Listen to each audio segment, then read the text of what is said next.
Martial Tapolo, créateur d'origine camerounaise, voilà, basé sur Paris et dans le Cameroun aussi. Alors, je travaille dans la mode. Le virus de la mode, en fait, c'est surtout le virus de l'art. Hein. Je suis un artiste né, on est avec, on ne voit pas venir, on se rend juste compte un jour on adore les belles choses, on a une sensibilité artistique, on est tourné vers la beauté, vers la lumière et voilà. Donc, et à un moment donné, on cherche le chemin pour aller vers soi-même, vers sa carrière. J'ai une amie canadienne qui est au Cameroun, qui me dit qu'il savait, qui voyait comment je dessinais, qui voyait ma créativité et qui m'a dit mais pourquoi est-ce que tu fabriques pas des choses, tu vas pas voir des tailleurs ou alors même des sculpteurs pour faire tes choses à toi. Et voilà, on le fait, on achète du tissu, on va dans le quartier des tailleurs à la briqueterie et on fait faire des pièces.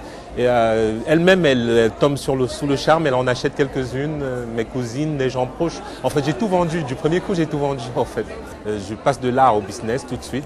Et je rencontre quelqu'un, en fait, qui fait l'élection Miss Top Model Cameroun, en fait, à l'époque. Et je produis une collection pour défiler au Hilton Hotel pour l'élection Top Model Cameroun. Et c'est parti en fait. Il y avait quelqu'un dans l'assistance qui faisait un concours au Congo qui m'a invité, j'ai remporté un prix.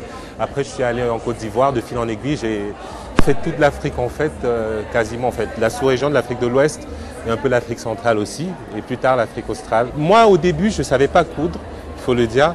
Je faisais coudre et j'avais ces envies-là, j'avais ces choses en moi qui titillaient, qui voulaient exploser et que j'arrivais pas à faire sortir par les mains des couturières ou des tailleurs que j'avais. Donc du coup, je me suis mis à la tâche, j'ai appris à coudre comme ça. Quand on a cette prédisposition-là, tout va tellement vite en fait. Et voilà, je suis croyant aussi, c'est un don aussi, il faut le dire. Il y a des choses qu'on n'explique pas. On a beaucoup plus de facilité que certaines personnes qui ont eu 10 ans ou plus de formation. On va tellement plus vite qu'on voit un patron et on le transforme à sa manière. C'est-à-dire, je suis repassé, je suis passé l'informel, je suis passé par un chemin informel. Après, je suis rentré un peu autodidacte, je suis rentré un peu quand même dans le formel pour me dire, je vais apprendre. J'ai fait des stages à Paris, j'ai fait plein de stages. Bon, j'ai pas appris grand-chose, mais au moins, j'ai pu voir comment ça se faisait de manière formelle. Ça m'a aidé à refaire à ma manière, c'est-à-dire recréer le formel à ma manière, en fait. Donc, du coup, aujourd'hui, je pense la silhouette, je pense la muse.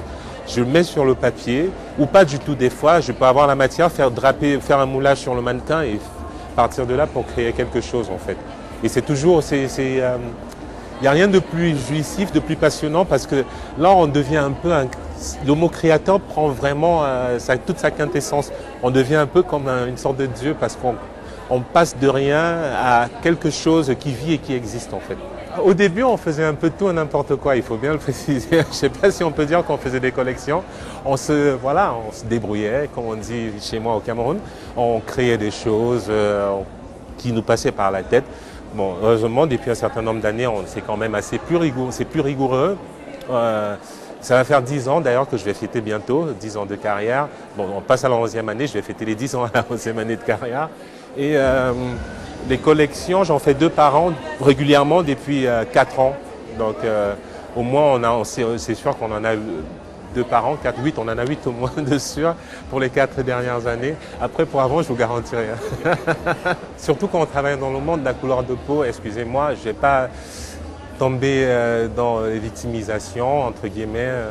Je ne vais pas jouer les victimes, mais c'est effectif déjà. Il y a le fait, une petite anecdote, à chaque fois où je présente ma collection sans être là, les avis sont différents lorsque je la présente et je suis devant. Même des robes noires, les fourreaux noirs en gabardine de soie, avec des chiffonnages en taffetas ou organza de soie. Les gens me disent « Ah, c'est très africain en fait ». Au début, je dis rien, mais à un moment donné, j'ai envie de leur demander, mais vous pouvez m'expliquer ce qu'il y a d'africain? C'est peut-être moi qui déteins sur la robe, en fait. Il y a une influence, c'est sûr, qui part des origines, mais ce n'est pas une influence négative. Je pense que tous les créateurs, même n'étant pas africains, sont influencés par l'Afrique à un moment donné. Donc, on est tout simplement créateurs, on fait des belles choses, on crée. À un moment donné, on peut avoir une influence asiatique, on peut avoir une influence africaine, mais il n'y a pas de revendication quelconque.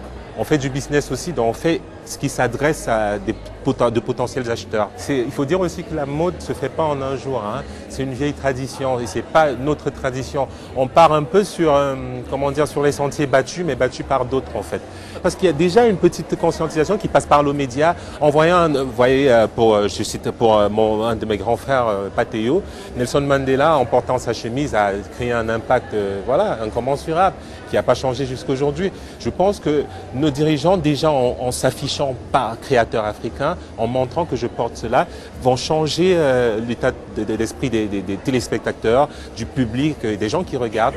Et à côté, en créant des centres de formation, des écoles et en mettant des budgets pour former les gens, ça changera aussi, comment dire, cette vision que les gens ont en Afrique de penser que faire de la couture, c'est faire un métier de rattrapage en fait. C'est quelqu'un qui a échoué dans la vie, qui voilà, qui fait quelque chose pour qui se débrouille en fait, ou qui fait la série C.